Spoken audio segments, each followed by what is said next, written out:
That's the lunch bell.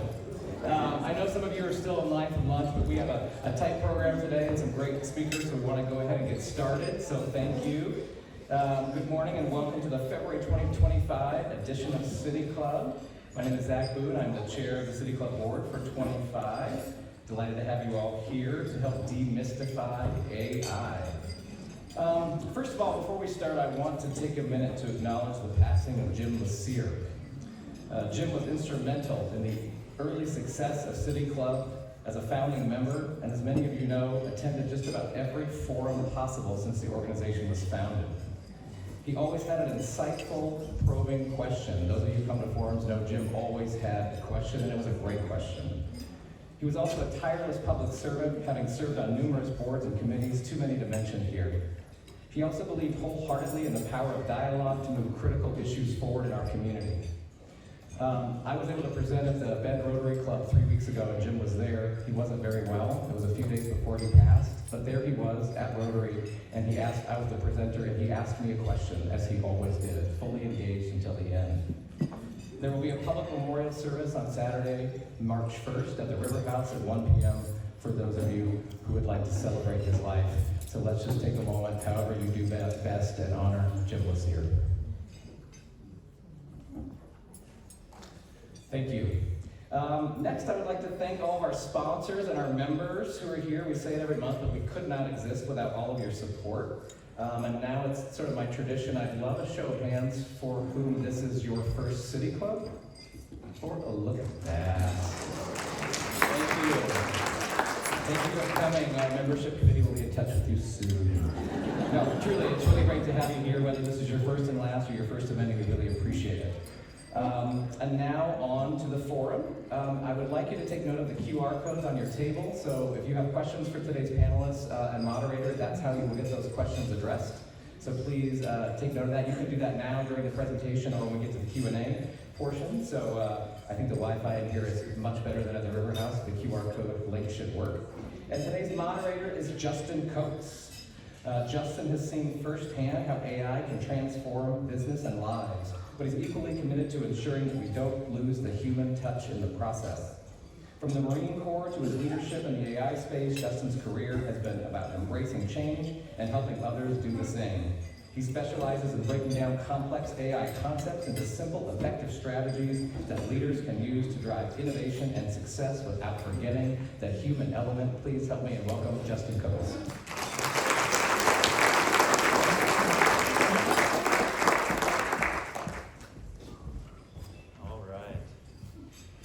Good afternoon, everybody. How are we doing? Can't hear me.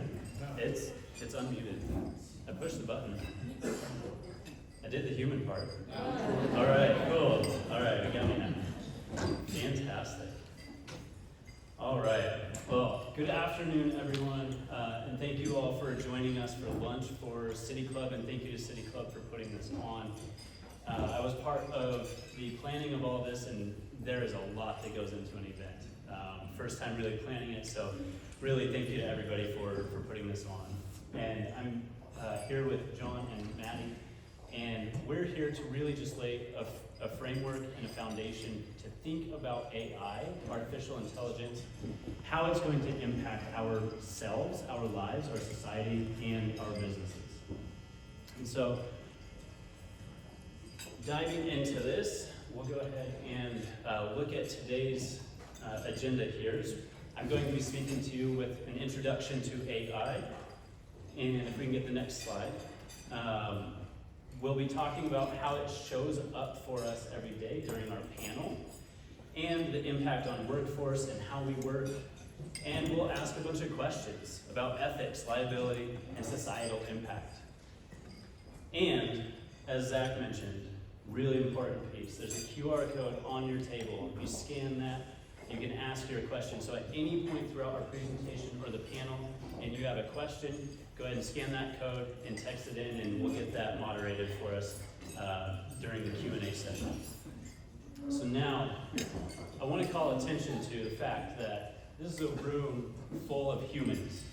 We are all human here. We're eating. I'm not. I'm breathing right now, though. But what I want to do is we're going to take you through a lot of information today, really quickly. And so in order for us to really be present and consume that information as best we can as humans, I'd like to, if you'll allow, walk you through a short breathing exercise so that we can be here ready to consume as much information as possible about this really big topic called artificial intelligence. So, give you a second to exhale or swallow, so we don't want anybody choking, that'll be very bad. All right, go ahead and breathe in, 2, 3, 4, now hold, 2, 3, 4, now exhale, 2, 3, 4, and hold, 2, 3, 4, and breathe normally. Amazing, thank you so much. That's really for me, just to calm me down. Now what I'd like to do is play an audio clip. This audio clip should take us back a few years and bring some nostalgia out.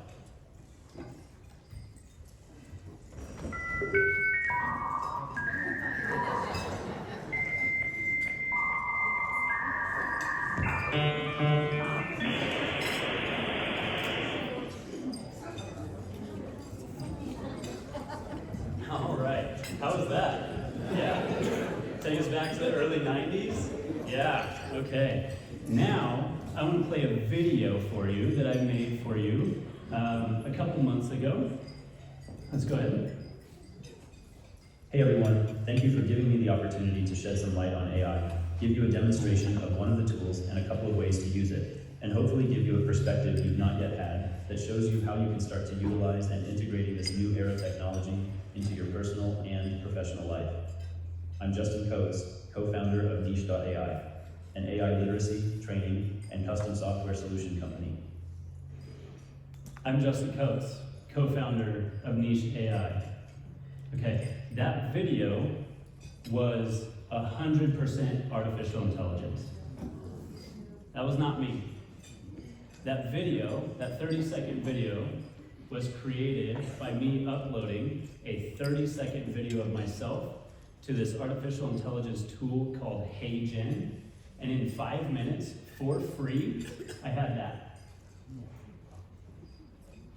So we went from dial-up, where you plugged your computer in and heard that noise and no one else in your house can use your phone, to now we're in 2025, congratulations, we're 6 weeks in, and we can create with 30 seconds of video and audio of yourself, me, you can create a digital twin that's your voice and your face. In 30 seconds, that happens. So now, let's go back into history a little bit. Artificial intelligence really started around the 1950s, before computers were really computers. But this was research, this was figuring out, this was looking into the future and trying to predict where is this technology going to go. And you just saw some of it, but a lot of what we're going to talk about today is the impact of how it's happening. So why is it so hyped in today's world? Why is it new and everywhere if we've been talking about it and researching it for 70 plus years? Well, it's because we now have artificial intelligence system. We have a technology that sounds like us. It talks like we talk. It looks like we look. It describes imagery. It describes videos. It describes words and writes for us the way that we write, the way that we create. That's why it's so hyped. That's why it's so impactful. It can also do this. Like I said, it took that 30-second video. It took 5 minutes for it to clone me in a digital format. It does this at high accuracy, more advanced than I can as a human. I am not a developer. I am not a software developer, programmer, or coder. That is not my forte. And I just created that. It can do it faster than we can. So this really gives us a lot to think about when we're talking about this technology and what artificial intelligence actually is. And so I want to take you through and break it down a little bit of what is AI and how it works. Okay? On the screen here, you have different forms of what's called generative AI, generative artificial intelligence. This is technology that generates and creates together with you as a human. One of the most widely discussed tools is ChatGPT, or large language models. These are new era systems that can interact with humans via text, so text typing, text to text. You have voice to text, you can talk to it, and it can create text from you talking to it. You have voice to voice, so you can talk to it and it can talk back in a voice and tone that sounds familiar and comfortable. You can do text to video, you can do text to audio, you can do text to image. All of these new era systems are created and trained on trillions and trillions of data points. They have consumed the entirety of the open internet, a place where we as humans have been putting information for 30 plus years. They have consumed all of it, trillions of data points. So the best way to really think about these new era tools is you're standing in front of the world's largest library, and you get to ask any question that you want. It will give you an answer, but the more generic your question, the more generic your answer. The more specific your question, the more specific you can point that librarian to the exact book or books that you want to learn from, the better response you will get. And so now we're about to play a video that I created with ChatGPT, and in 2 minutes, last Friday was Valentine's Day. I didn't really know what to do. I wanted to do something fun, and unfortunately, as a human, I got busy and I was not actually able to partake in the activity that ChatGPT created for me. But go ahead and play the video. Together, ChatGPT and I researched Central Oregon and created a scavenger hunt of a really cool way for us or me to go explore Central Oregon and see what we have to offer in its entirety. And I simply just prompted ChatGPT with a simple question of, go research Central Oregon and create a scavenger hunt. I pointed it to where I wanted to go, and now I'm talking to it. This is voice to voice. I'm talking to it, asking it, okay, if I were out of town and I wanted to come visit Central Oregon and actually do that scavenger hunt, create an itinerary for me.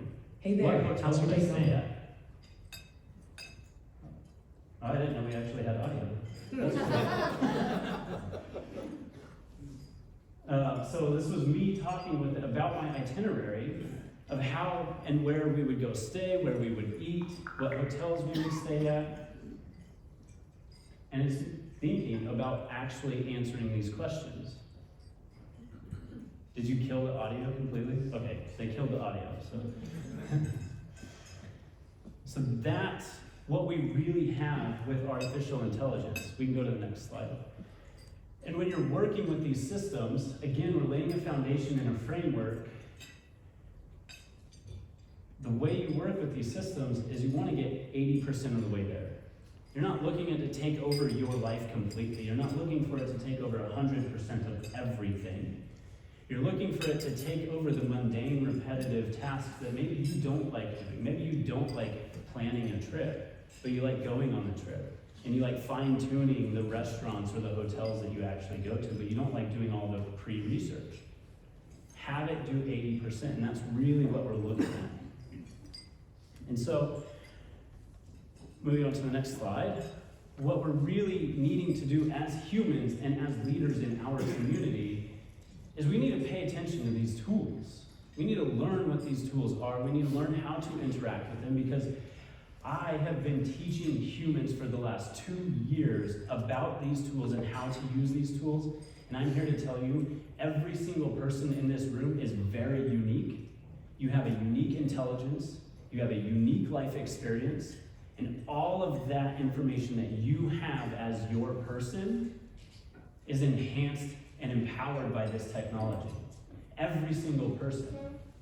I cannot group this room and say all of you are one intelligence and one experience. That is impossible. And for the last 2 years, that's what I've been teaching. And as humans, this is how you interact with it. You make it unique to you and how you work because you are unique. You have that intelligence and you have that experience. And so now, I hope I've laid a little bit of a groundwork of the history and where we've come from, dial-up to digital twins that are an exact replica of me. Giving you some information to kind of hold on to of what this technology is so that we can move into our panel discussion with Maddie Neustadt and John Graham, are 2 key individuals and pillars in our community. And you can move to the last slide. It's a beautiful image that was created by ChatGPT, and it's text-to-image generation. After I had a Research Central Oregon, a fun activity that we like to do here, which is fishing, and told it to create that imagery with a sunset in the background. Okay, so now we'll move on to our panel discussion. So I hope you remember that there's a QR code on your table that you can ask us questions.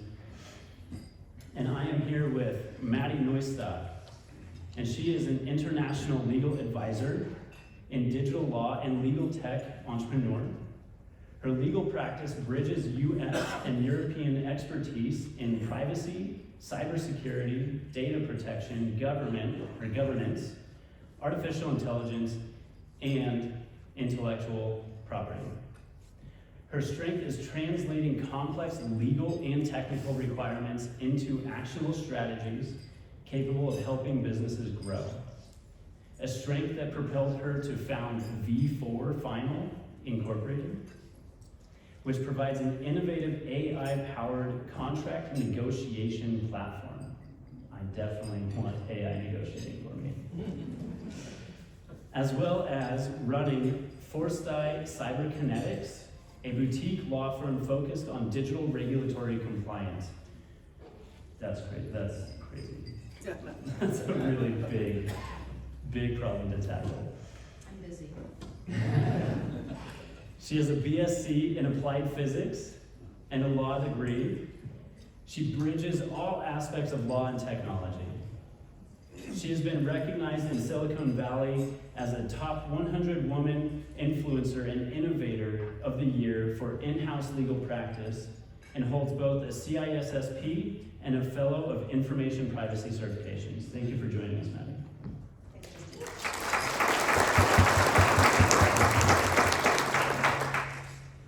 And we have John Graham.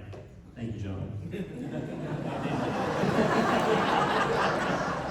That's a tough act to follow. I know, it's tough. John is a seasoned leader with over 40 years of experience driving growth and innovation at global brands like Nike and Speedo. I knew there was a reason we had you up here. Now, as Executive Director of Center for Business and Industry at Central Oregon Community College, he's focused on strengthening our workforce development in Central Oregon. Beyond his role at COCC, John is a board member and a mentor of Grail Pay, a fintech startup transforming payment processing, and a small business owner. And unretired professional, it's a new thing, maybe I should be unretired sometime. He blends his expertise with a passion for mentorship and community impact, dedicated to fostering innovation and opportunity for all members of our Central Oregon community that call this beautiful place home. Thank you.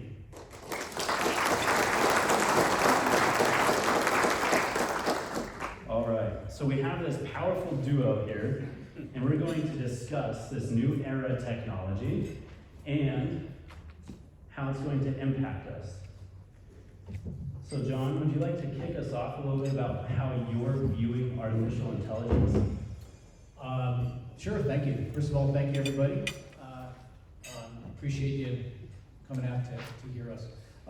First of all, I just want to take a step back. My role as the Executive Director for the Center for Business Industry and Professional Development at COCC, I feel is one of the most important important things that I can do in the community to do two things. Make sure that we are building an equitable, sustainable middle class here in Central Oregon for the long term, so all of us can enjoy our children, our grandchildren, and our great-grandchildren can have an opportunity for success here. And that's where I see AI, the revolution, I call it the fourth industrial revolution, is going to change every way, everything, every way, how our children and our grandchildren will operate. And so my responsibility is really around, I have teammates that manage the Small Business Development Center, which is small business advising one-on-one, a wonderful program. We also do customized training for the public and private sector. And then we also do, out in our campus out in Redmond, we also do pre-apprenticeship and apprenticeship training for the construction and manufacturing trade. Those skills are going to be imperative for success in the long run. And I think that the community college is going to be the conduit of change as we move forward, where skills become the key to success in the long term versus your degree. And that is the change that is dramatic and transformative in the world moving forward. And we'll talk about that a little bit later. Yeah. Amazing. Maddie, the fourth revolution, John says. Fourth industrial revolution, it's Yeah. here. How many people here interacted with AI today? That's right. Did you check the weather? AI. Yeah. You got, I think I noticed a gentleman earlier had a hearing aid, probably some AI in that. Do you use a computer? You know, there's that code that was written for those software programs, a lot of it AI generated. Justin talked a lot about the generative AI, the stuff we see in the news, his AI generated video, which as a co-founder we need to talk, you've got some security risk by doing that for free. I understand. You know, how many people didn't receive a text on the way here because the AI at AT&T or T-Mobile intercepted 45 spam texts that you didn't even know tried to get through to you? We have AI around us everywhere, and it's not just what you see in the news. It's the generative AI is fascinating. It has a lot of new uses that can be put to use responsibly and ethically, as well as irresponsibly and harmfully.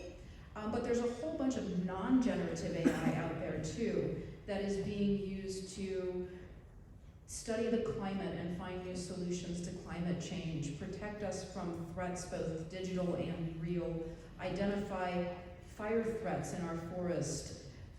If you got passed by the UPS truck on the way here, AI is making sure that UPS can find the most efficient routes to deliver the most packages in the least amount of time. We've got this huge revolution that these technologies can help us with.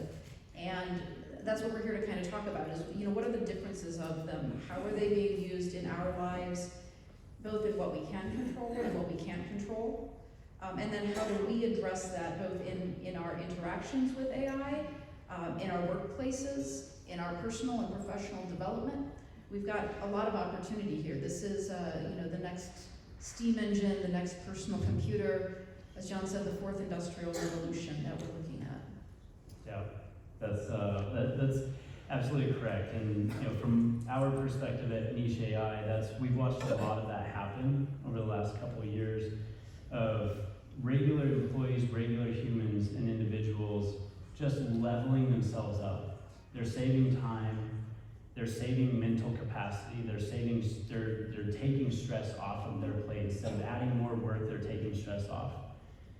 It's absolutely amazing to see what the impact of this technology is when it's properly implemented and properly integrated into our lives.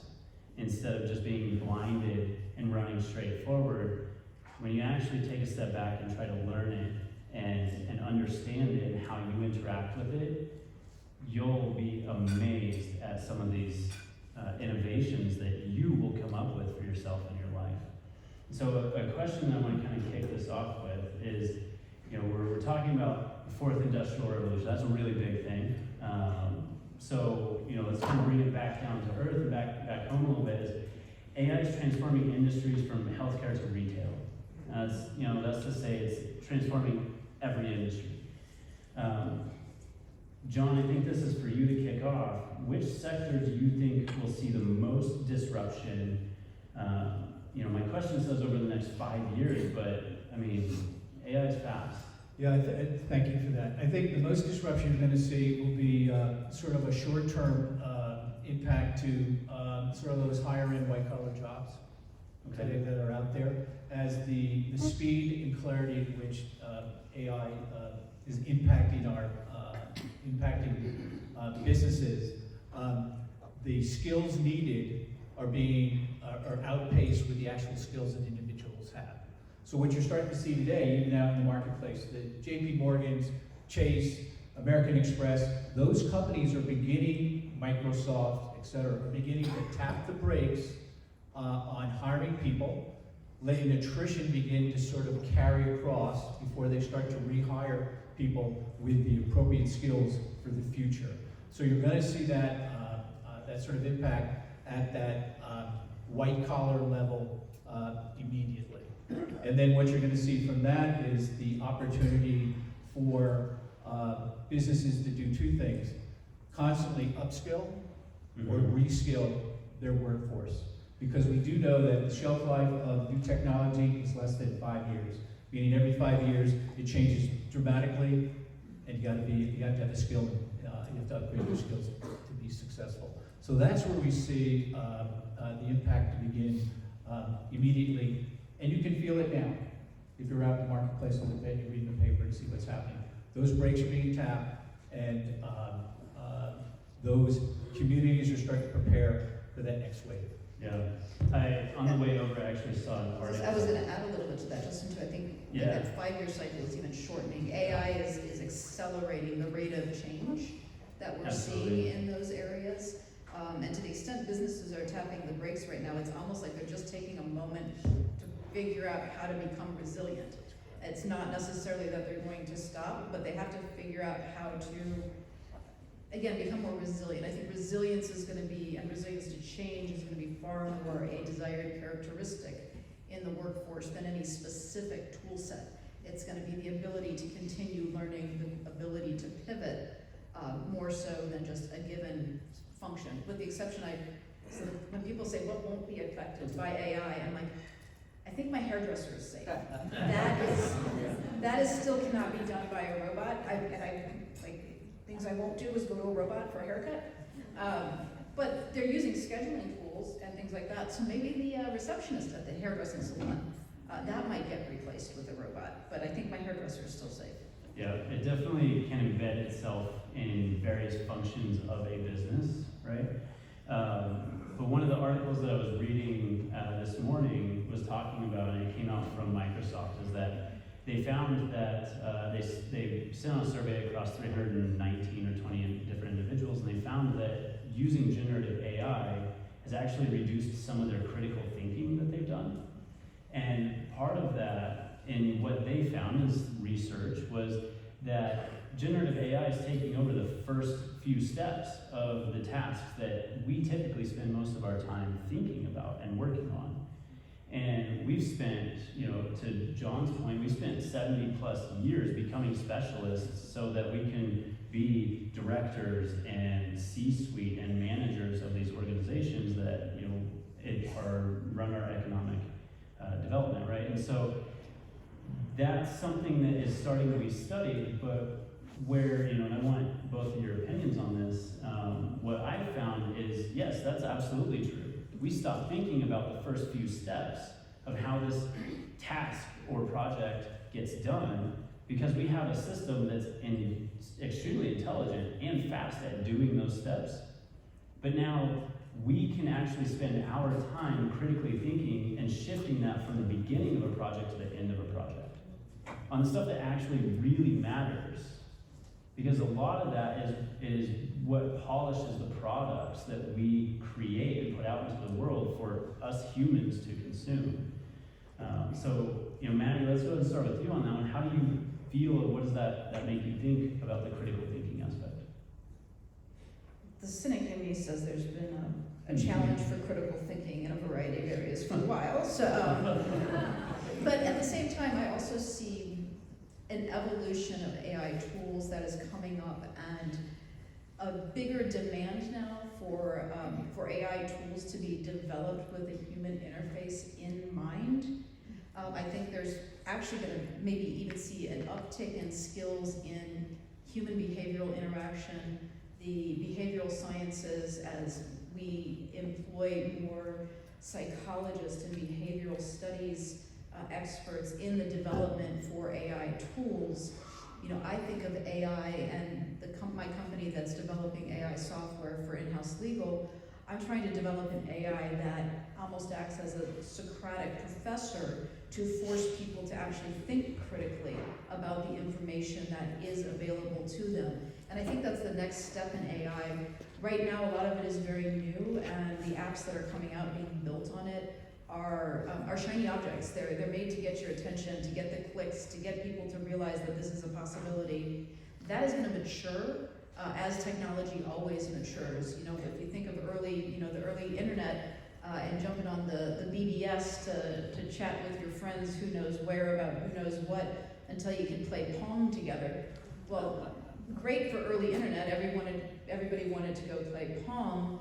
But now we're putting huge data sets of global research available for innovative development, utilizing researchers across the globe in areas of specialty medicine, of finance, of climate. And nobody saw that coming as a regular use of the internet circa 1988. So it was, faster than a fax machine and a phone. And so that's where we've gone. AI is just at the birth, especially generative AI, is really at its birth and toddler years now, and we're going to see it evolve to something that becomes a true tool for people, for businesses, and for humanity. We just got to kind of keep it in mind, and I can talk a little bit later. I know we've got some more questions about how are we keeping it in mind. Yeah. Thank you. I see AI as it's not taking over a job, it's enabling the opportunity to move forward. When you take a look at roles today, AI will automate where needed, and it will allow that worker to begin to augment, do things that might be driven by learning a new skill, creativity, thinking more strategically, and or transform their jobs. So as Maddie articulated, the sense of being human, the human capacity, the idea of humanity must be at the center of all those decisions, and I know we're going to talk about that moving forward. But when you think about workforce development, right, children are in school today, what they're learning in terms of the skills needed for the future, we're completely off base. It's not there yet. And so as leaders and members of this community, we need to hold our educators, ourselves, our business leaders accountable to ensure that we're going to be up to speed. That idea of AI literacy is a big part of all education and learning. And as Maddie alluded to, it isn't just resiliency of a business, but of that consumer, of that person who's learning that new skill. They're going to have to really broaden that skill within themselves as well. Yeah, and it's kind of like, in terms of teaching that literacy, if you think about it, I grew up in the Midwest. A lot of folks from Central Oregon. We're very car-dependent based society.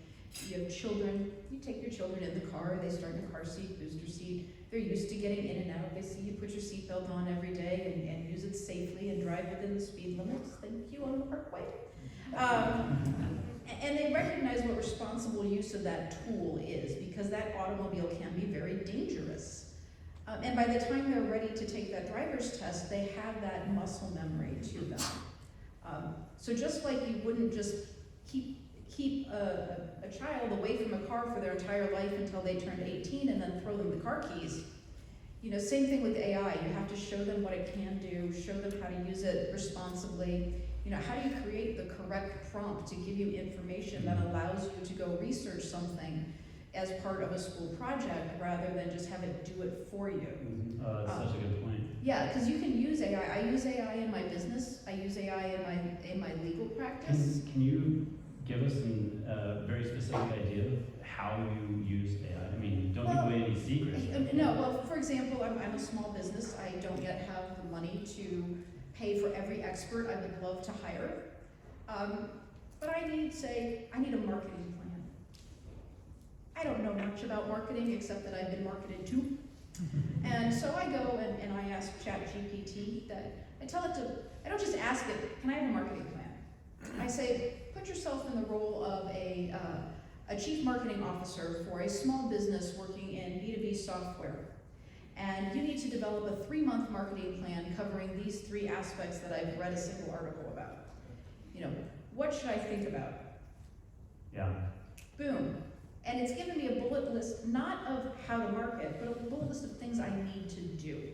And so now I have individual task items that I need to go figure out as a professional for my business. What's the best way to meet this? You know, would I love to hire a CMO? Yes. Can I afford to? No.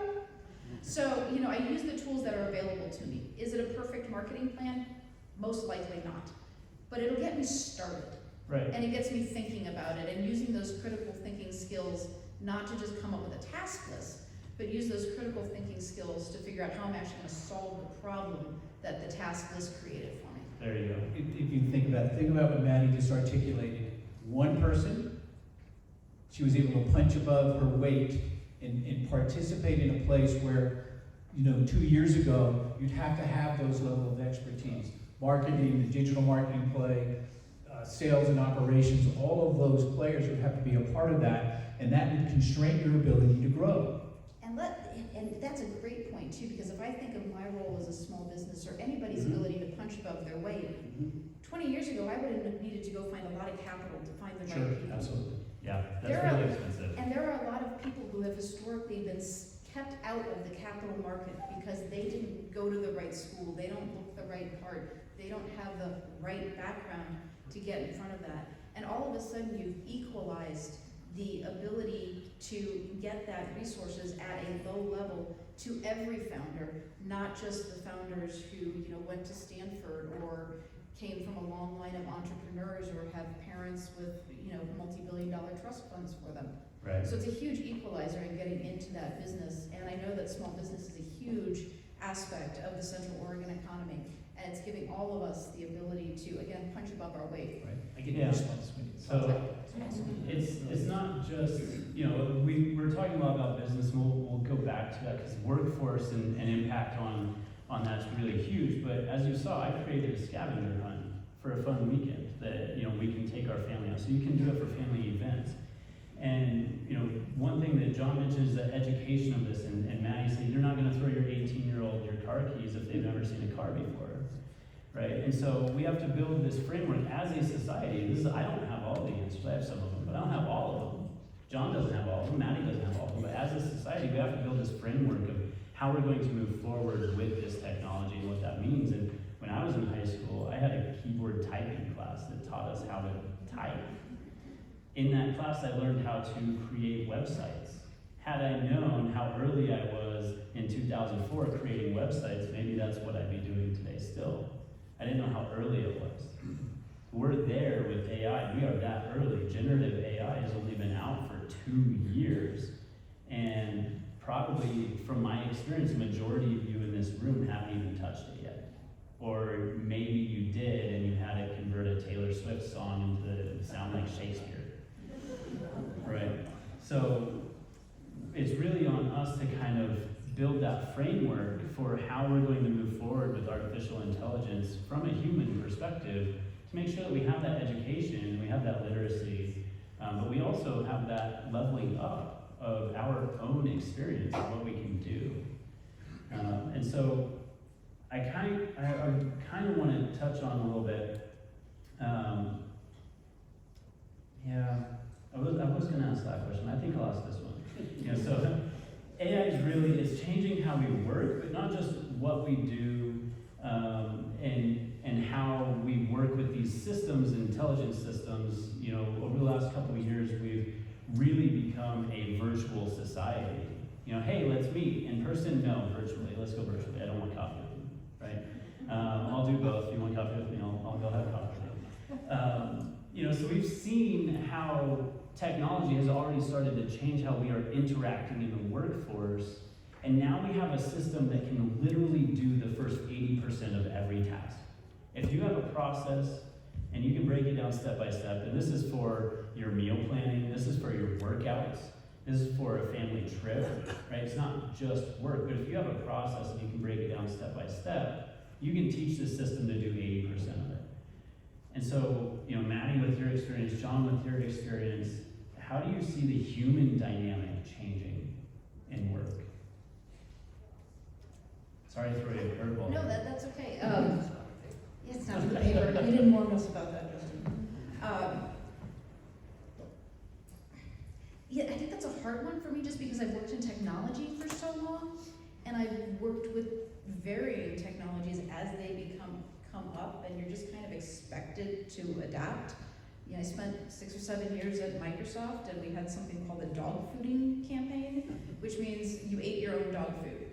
If Microsoft came out with a new tool, it was on your desktop and you were going to use it.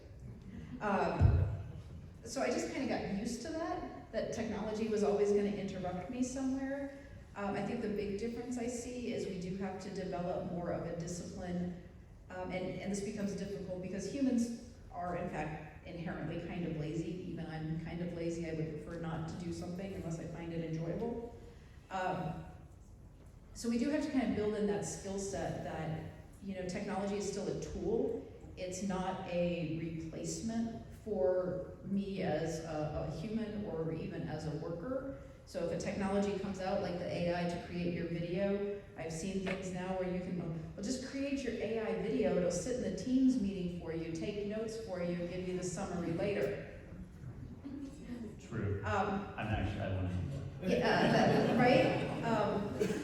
Fascinating, sounds great, but from years of practice as in-house counsel, I can tell you that the HR department might have a problem with that. So you still have to use it responsibly and make sure you're doing that. And that's why a lot of the ethical things around AI usage and adoption go to what are the core values and principles that we as humanity or as a culture or even as a company, what are those? And one of the key things people talk about is transparency.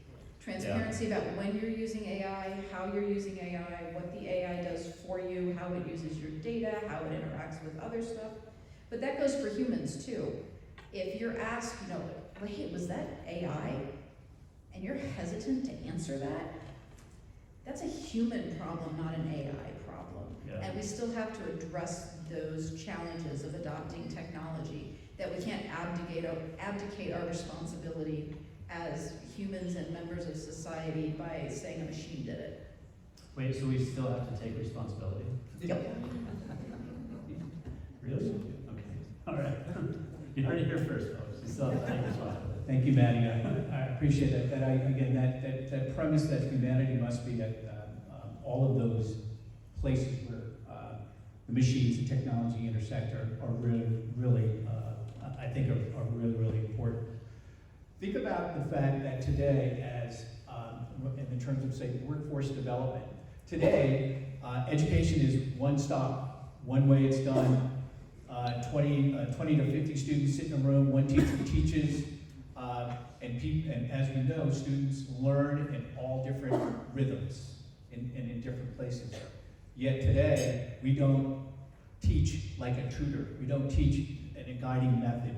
We don't teach based on the skills and expertise or intellect that one student has versus someone that may have a disability. And so people are getting left behind. Mm-hmm. And so what I think is really, really important with AI, with humanity involved in it, is going to allow the edges of the community to participate in a place where they may not before. You're going to see tremendous wealth shifted back to Silicon Valley as the top 5 biggest companies in the world are all based right there, and they are all over AI, and the S&P is going to boom over the course of the next 6 to 8 months. Probably a little dip in there. Not investment advice. No investment advice. Past performance is no indication of future performance. Say no. But that idea, and I'm one of them, that rich white guy premise is out there, right? And so the opportunity for us to truly realize what this can do in terms of encompassing all members of our community is imperative. And that goes back to, again, that idea of humanity and how we manage the machines. But another great example of some of the opportunity and potential of AI, imagine being a teacher with limited resources and you have a couple students who are struggling to understand a concept. Well, what if you can go to ChatGPT and say, ChatGPT, put yourself in the position of a third grade teacher teaching the concept of long division, is that still third grade? To a student who doesn't grasp well the concept of remainders. Is there a better way for me to teach long division? In 30 seconds, you're gonna have suggestions on a different way to teach that. Yeah, so if I can cut you off, because we do need to transition to this new idea that I have. Actually, it's on paper. But what I'm hearing in all of this is it's going to allow for more equitable usage of this technology. That's correct. And catching on and everybody can use it, right? But that also kind of opens the door to maybe some ethical concerns, right? And just to bring attention before we go to Q&A, we have about 10 minutes for this topic. But that really does open some doors.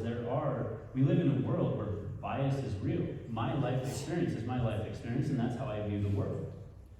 That is bias.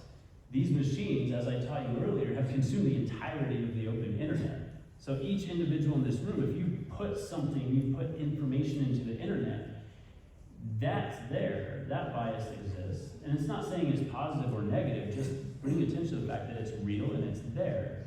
And so in this new equitable landscape of everybody can have access to this technology, like legitimately, all of these companies are releasing this technology for free. You don't have to pay for it, and some of them you don't even have to sign up. You can just go to the website and use it. So it truly is, if you have access to the internet, you have access to this world's smartest technology. Okay? So in this vein, and we have some questions about bias in AI models and the significance and concern of it, how are we ensuring that it does stay equitable and it does stay fair? Let's not go so deep into how these are created, but let's stay on the surface level of how humans use them to maintain them. I'm gonna let Maddie answer that, but I just want to clarify something, Justin. Can you articulate, give the meaning to algorithm bias? I don't think I can answer that question. Could you answer something like that? Yes. So algorithmic bias is basically a term used to describe how a large language model might appear biased because of the underlying data on which it was trained. Right, and other than my slight disagreement with the word algorithmic, because it's not really an algorithm that trains these things, but that's far more deep than we need to go here. It's a fancy technical way of saying LLMs and AI are biased because bias exists in humanity. What that bias is and how it presents itself all have to do with what was trained into the model, how that model retrains itself as new data becomes available to it. And that's where things like some of these large language model developers, they're developing systems to get feedback to help eliminate bias or at least mitigate against bias by retraining the LLM when it discovers bias. So when its users report bias, it can go back, identify that, and try to find ways to mitigate against it. So some of the bigger companies that are developing these LLMs, they're doing things like that. Smaller companies that use those LLMs to build smaller AI applications, sometimes what they'll do, like what I do in my tech business, is we focus on the data that we use to train the LLMs. We don't train it on the entire open internet. We just want to focus on known good data sources. So we just focus on that, and then we basically have our controls at the data source level to say, hey, we want to make sure these data sources aren't biased and we have high confidence in them before we even train the model. Harder to do on a grand global scale, obviously, which is why they focus on retraining. There's laws around the world and regulations. There's some, what they call the fundamental ethical principles of AI that are published from the Organization of Economic Cooperation and Development. Those fundamental principles underlie the EU AI Act. To some extent, those fundamental principles underlie state-level data protection laws in the United States. They're being adopted into law, so you see some enforcement on areas of like that. But for the most part, there's ways to help root out bias and find it. I think there was even an article earlier today on the New Scientist about how AI was actually being fed chunks of fictional literature.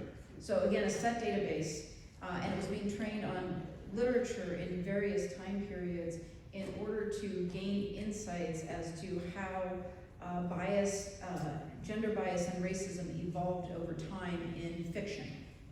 So fascinating study there, but again, it was trained on a limited subset of data with a specific question in mind, looking for specific indicators that it was able to pull out. So there's all these different things you can do to root out bias, find it, and then figure out how to address it. Yeah. Well, if I can add a thought before I move on to our last question, before we go to Q&A, is, again, these systems are trained on a lot of data. And, a few things that John has said and Annie said that I said in my presentation is the more specific you are in your ask and your outline to what you want from this system, the better response you're going to get.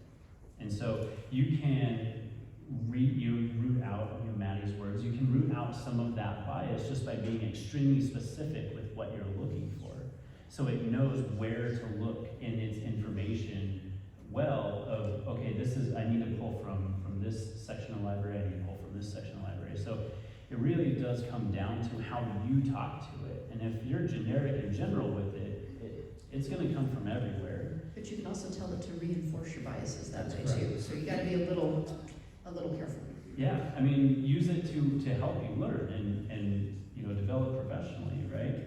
And as a human. So this, leads me to kind of our last question is, Maddie, you touched on a little bit about how you're training your models.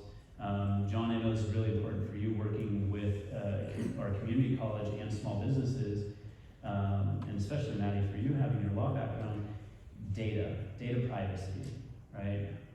This is something that, everyone in here probably has a big question about. So how do we balance innovation while protecting individual privacy? Because we need to input data into these systems so that they continue to get smarter, get better, however we define those words. But how do we protect my personal data, my IP, or the audience? Well, we do have a number of regulatory regimes about it, and you've probably seen some news stories about lawsuits against some of the large LLM providers for misuse of data.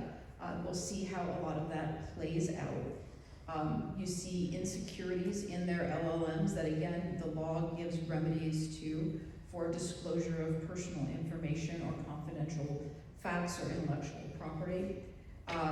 Some of that's been played out in the courts.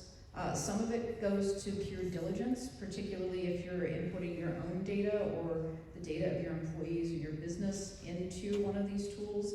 Have you gone through a review to ensure that it's the right tool for the type of data you are using, that you're purchasing it at the right level? Some of these have different levels of protection based on whether it's a paid service or a free service. Perhaps you've heard the adage, if you're not paying for it, you're the product. Very much stands true in a lot of these. And if that's the case, if you're using it for free, think really carefully before you start putting stuff in there. Because sometimes too, ask yourself, is the GPT the best place to get this answer? Well, I know you said the more specific your question can be, the more specific the answer. These GPTs are also trained to keep you happy, not necessarily to give you the right answer. One of the key ways this shows up is if you ask a GPT a math question, chances are it's going to give you the wrong number. Because they're not trained to, that's why I said it's not algorithmic too. It's not an algorithm for calculation. It's literally looking for associations between words. So if you ask it what 7 plus 4 is, it's going to look for the most number of words around 7 and 4, not necessarily do a calculation on what 7 plus 4 is. So you have to make sure you're using the right data when you put it in. That's not a privacy one, that's an accuracy one. Yeah. But if you want information about highly sensitive topics, you might try to think about ways to anonymize it before you put in there ask it to be a hypothetical, do a variety of different things to protect your personal data or protect the data of your family or your company. Again, it's about how you use it, and that's where, like, I work with companies to develop policies and practices to train workforces on to do this. Right. As an individual, like, don't stuff your credit card number into ChatGPT. And some of it's as simple as that. Yeah, you think about it before you start typing. Okay. Yeah, it's kind of that simple, but not really. Yeah. John, what are your thoughts before we move on? Well, I know you got, Q&A. we're getting the hook. Yeah, a little bit. But I want to hear your thoughts. I think this lines up with what Maggie's articulating. Top 3 jobs in 2025 in terms of, based off if you scrub Indeed and Need. AI engineer, AI prompter, cybersecurity. Top 3 jobs throughout the United States, Europe, and obviously the booming economy of India. Those are the roles that are most sought after. And the biggest issue we have is there's a tremendous gap between the skills to be able to execute against that, against the expectations of that role, and people having that skill. And so I think that as when you articulate that we've got to keep an eye on where data comes from and how we do it, how it's ingrained in our community. We don't have a lot of people that have expertise in that today. Yeah. Okay. Awesome. So be smart about what information you're putting in there. Don't put your credit card with your name, address, date of birth. Can I add one thing to that? Like, to look at some of the risks with AI too in your little video that you put out there for the world to see. As long as it's quick. I have a lot of questions here. Protecting yourself too can also be being incredibly cynical about any request for anything from anyone in any medium. Because AI is making it easier for scammers to scam. And that's a whole separate area of enthusiasm I have. I teach a class on scam proofing. And the ability for people to use AI-generated video or voice or text to look more and more authentic, to scam you out of things. Just be immediately suspicious of anybody who wants to be your new friend. That's why I have no friends. But that's like if you get random requests from strangers, be really sensitive to that. Yeah, That's a great point. thank you. Okay, so in the news over the past couple of weeks, there's been a lot of hype around this new company and new language model called DeepSeek. John, you want to kick us off? Like, why? Well, I think part of it, DeepSeek is a Chinese-based firm, and what they were able to do over the course in let me back up a second. What DeepSeek company was able to do was to deliver a very formidable program using 1/10 the energy, 1/10 the cost, and 1/10 the time to create its DeepSeek program. Yeah, okay, so we have the US language models, US AI companies. That spend hundreds of millions of dollars to create GPT-4. Yep, Right. up here, Yep. and performing it at high levels. At a high level. And so we have a competitor company and country that created technology at a tenth of the cost that's performing at almost equivalent. That's correct. And the reason they were in that place is because and I'm not quite sure who makes this decision, but NVIDIA? NVIDIA. Excuse me, that makes that chip that's the most valuable company today in the world. They were limited in terms of the amount of chips that they could offer and DeepSeek could use. So what they did is they said, okay, that's all you're going to give me. I'm going to squeeze and figure out how to operate at lesser cost in an environment that's going to allow me to be competitive. So It is constraint actually- equal innovation. Yeah, I mean, DeepSeek is a competitor to ChatGPT or Llama 3 or anything. The US-based tech models run out of China. One of the big challenges, if you read the fine print, as a lawyer does, You did. as I did, one of 3 people on the internet, it made it clear that all of your data went to China and would be subject to Chinese law. Yeah. So that freaked out a lot of people who were just using it for an open model. But the other thing it did, besides running off, claiming to not be running on NVIDIA GPUs, Not because NVIDIA stopped selling, but because the US government put trade sanctions and export controls on those chips. So they could not go to China anymore. Whatever was in China just stayed there and no more new ones came in.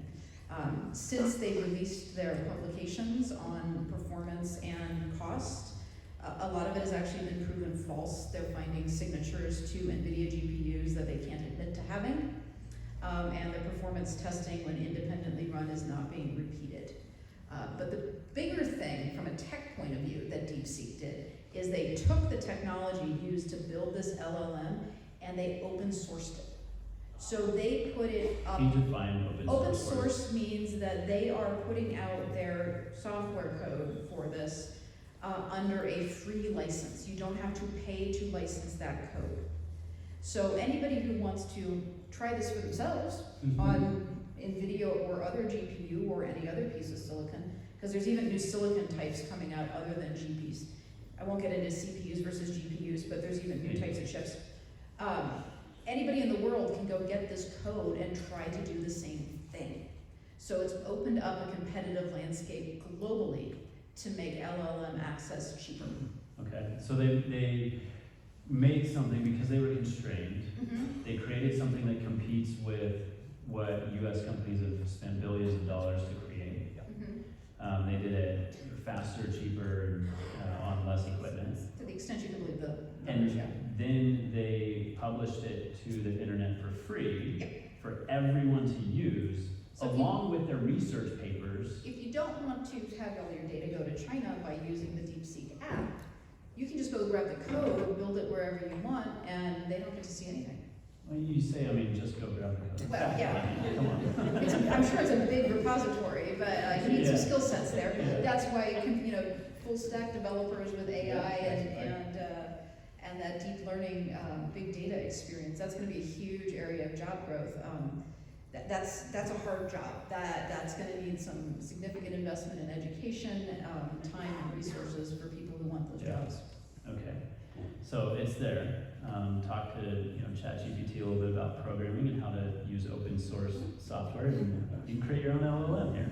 All right. So we have a little less big question. We have, what platform would you suggest a novice to start learning and practicing AI? From my perspective, I would use ChatGPT.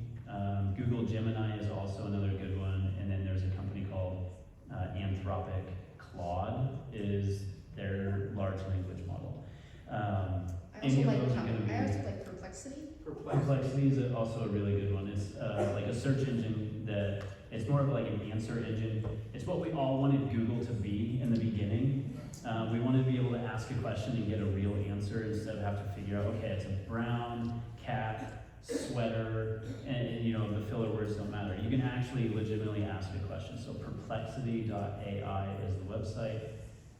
ChatGPT is probably the most widely known tool and generative artificial intelligence tool out there. And if I can add a little bit of framework for you, when you go use these tools and these systems, what you want to do when you're talking to them is you want to instruct them. So give them some instruction. What task are they helping you with? You want to provide information about that task or that instruction. And then maybe a little bit of context around that information. It's not directly relevant to the task, but it's supporting information. And if you speak to it in that way, which if you take a step back and you say, well, how do I instruct a colleague, my kids, an employee? You give them an instruction, you give them information about that task or that instruction, and then you give them some contextual information. It's the same way. So that would be my suggestion. Do you have anything different, or? No, I think for us that have a little bit of gray hair, the playing in the sandbox of Perplexity is invaluable. You will gain a tremendous amount of confidence in terms of how AI can operate. It is invaluable in terms of your ability to begin to build some trust that this is something that I can use, because it is very intuitive, it lends sources, it's easy to use. You all have your phone sitting right in your lap right now. Pull down that app, it's free unless you want to dig in and do a little bit more, but it's invaluable to get you started on that path of truly demystifying with what AI is about, from my perspective. I like Perplexity for that as well. I think it's a much easier and Yeah. better free platform. Yeah. ChatGPT 4.0, which is a paid one, I think has better business development areas because it has extra specialty things in it. Yep. But the other thing I would tell is give it a role you want it to play. Tell it to be, to be a third grade teacher with 20 years experience attempting to explain a problem to your third grader because you don't remember how to do long division. If you give it a role to play and put it in a role-playing mode, at least my experience, you get a lot more actionable information out of it. Yeah, it's going to perform a lot I better. totally agree, and I thank it. Nice job. Be polite to our robot overlords. You don't know what they're gonna do. Please. Yep, awesome, great, wonderful. Okay, so, And then, and ask follow-up questions. Like, you're like, oh, that's Yeah. great. Can you drill down more on this particular point? Or tell me more about here because I don't understand X. yeah, You don't can stop keep the at, conversation going. don't stop at one interaction. So, audience, you have been amazing.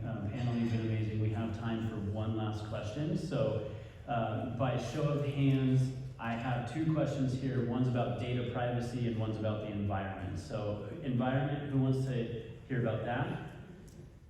Okay, Elaine, help me in the back. That's maybe half. And then who wants to hear about data privacy? All right, Elaine, I'm putting this on you.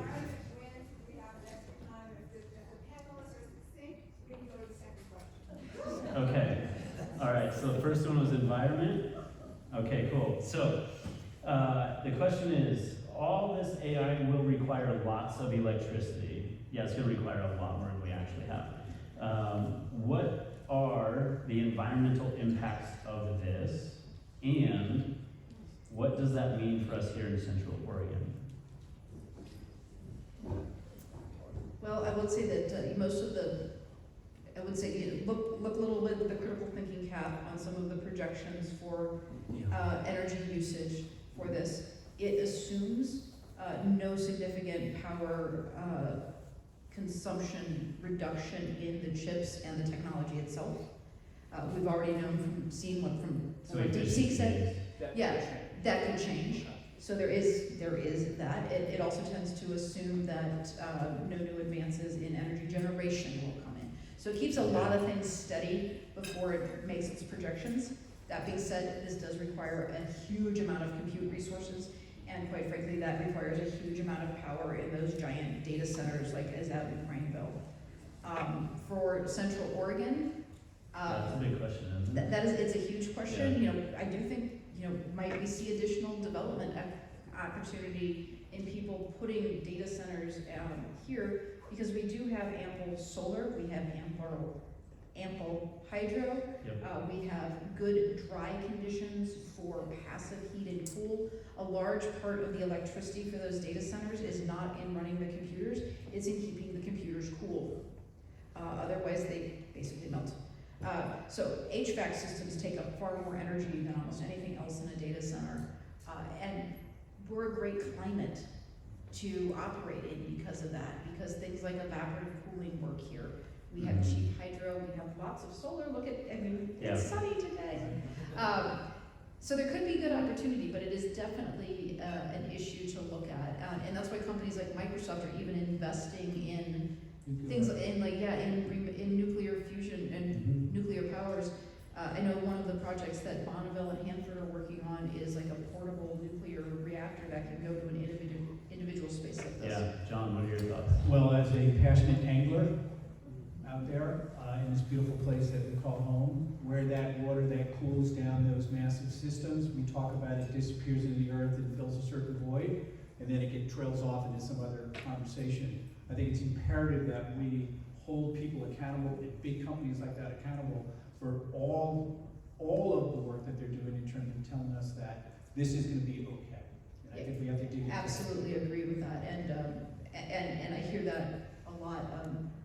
I have a special place in my heart because I did work at Microsoft, but that also means that I know the teams of environmental engineers and environmental attorneys that are working to make sure that companies do this in a responsible way. Yeah. And regardless of what sometimes you read in the news, news because it makes good headlines.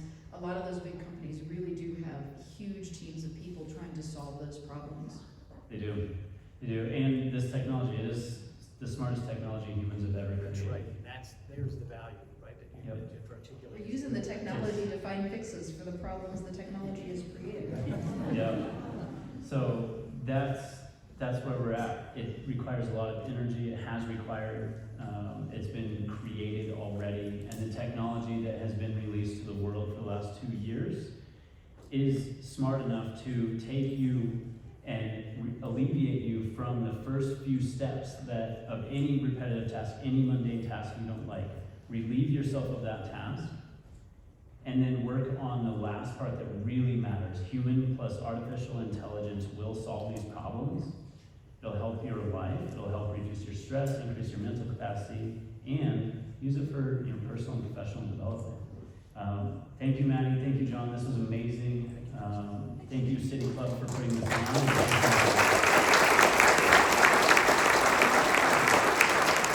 Thank you everyone for coming today. I just want to again thank Justin, John, and Maddie for their time, their expertise in sharing it with us.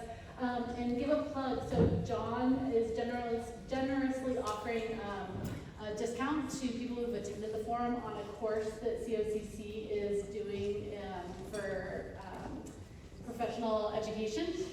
There's a course on AI, so we'll leave that up. So if you want to grab the QR code, and there's some flyers up here as well. Yeah, I'm already signed Thank up, you, so- well done. I appreciate that. Yeah, thank you for offering that to our members and our attendees. I also want to give a shout out to the planning committee, as I always do, because all of this takes a lot of work and time, so thank you to the planning committee. And I want to give a plug for next month's forum. As you can see, we've had packed houses since November, which we are in love with, and love seeing all of you here. We do have another forum in March. We'll be talking about managing growth in Bend while keeping what makes Bend unique and fun and cool in place. We don't want to lose that. So make sure you sign up for that early, because I think it will also be a very hot topic and draw a lot of people, and we want to make sure you get in. So again, thank you everybody for coming to our forum.